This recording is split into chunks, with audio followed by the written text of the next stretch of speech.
my name is Ani Galliano. I'm going to be talking about the depictions of Asian women in film, and my research question is, how does the representation in American film reinforce stereotypes and attitudes towards Asian women? So, what roles do South Asian women typically play in American film? And as you probably know, Asian women are severely underrepresented and misrepresented in media and in film. They are often over sexualized and they can be seen as aggressive, dangerous, or uncivilized. And in contrast to this, they can also be seen as naive, vulnerable, in lower positions of power with no authority, and they can also be seen as submissive. They are also associated with foreign and exotic beauty. And if you take a look at the picture to the very left, this is a picture from the movie Chicago.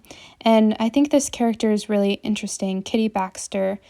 She is both aggressive and sexy in that she kills her husband and his two mistresses. And so that is why you see her surrounded by police.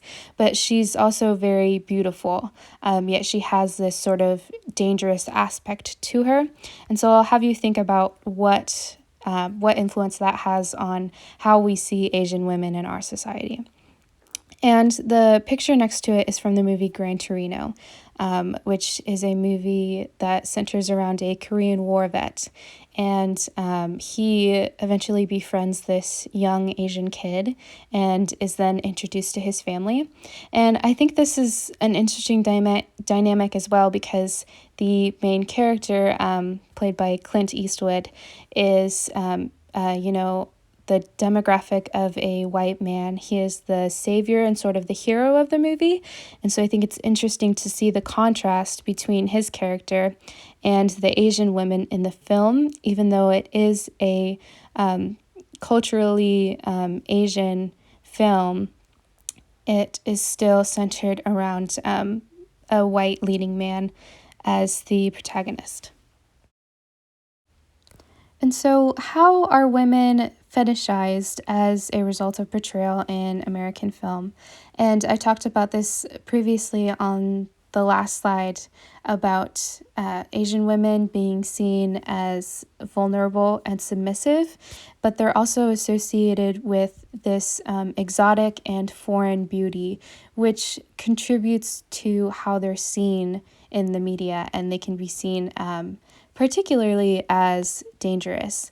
And so these stereotypes bleed into not just American film, but also in the pornography industry. And this can create very dangerous ideas about Asian women and about how they're foreign and dangerous, and how they are different. They are the other. And so this has a relation to sexual assault and to sexual harassment that Asian women face.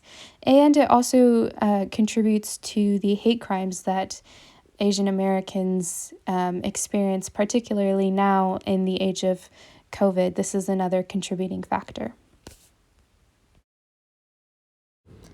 So I also want to talk about, in contrast, what about Asian men in American film?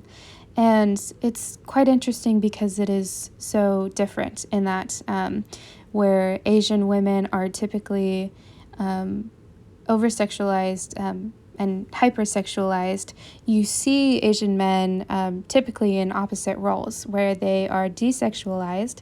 They are often seen as nerdy, weird, or outcasts, and they're also very overly aggressive. And this, again, portrays the stereotypes that Asian Americans are dangerous. But you do see this sort of aggressiveness specifically with ties to martial arts, and you see the portrayal of violence through this art form, which I'll have you think about does have some consequences in the way that Americans view Asian men in our society. And again, it goes hand in hand with the hate crimes that Asians experience, because they are seen as dangerous and as scary, and all of these stereotypes really contribute to Americans' view of other Asian Americans in today's society. So, and I mentioned this previously in the slides before, but how is COVID-19 connected to racist attitudes towards Asian Americans? And you have seen since the spread of COVID-19, you have seen a rise of hate crimes against Asian Americans. And you often see Asian Americans associated in the film and with these stereotypes that they are foreign and dangerous. And that really goes hand in hand with the coronavirus pandemic and how we see Asian Americans since then. And there has been a lot of hate saying that Asian Americans are dirty and that they bring disease. And so the rise in hate crimes really has a strong connection to how Asian Americans are portrayed in film, because typically we see them in these stereotyped roles and not much of anything else. So when we have these ideas about how we view Asian men and Asian women in our society, they align with our ideas of these stereotypes. And again, that has some dangerous consequences, especially in the case of coronavirus, where we apply our knowledge of those false stereotypes and again apply those to what's happening in current situations, specifically with COVID-19. So we've talked about how American film perpetuates harmful and false stereotypes of Asian Americans. So I'll have you think specifically, like, what are solutions? And I believe that one thing that would make a difference is exposure to Asian women in strong leading roles. And I think having Asian women in these stereotyped roles is not necessarily bad, as long as we're extending these roles to much more beyond that, so that they aren't limited to these stereotypes, and so that the American public can view Asian women outside of these stereotyped roles. And I think that is really important. And so obviously for this to happen, we would need more representation of Asian women in media and in film.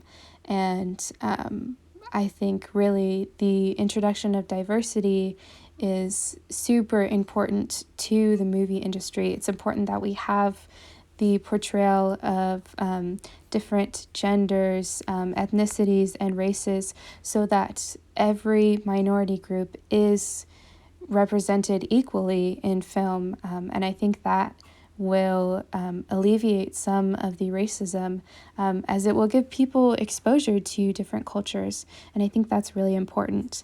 And I also want to talk about the rise among Asian art forms, specifically Korean, especially with K-pop groups.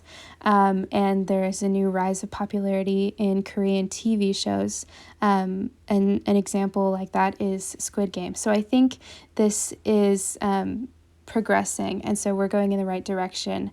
We just need to be thinking more about how to represent Asian men and women in film in a way that does not perpetuate these harmful and false stereotypes.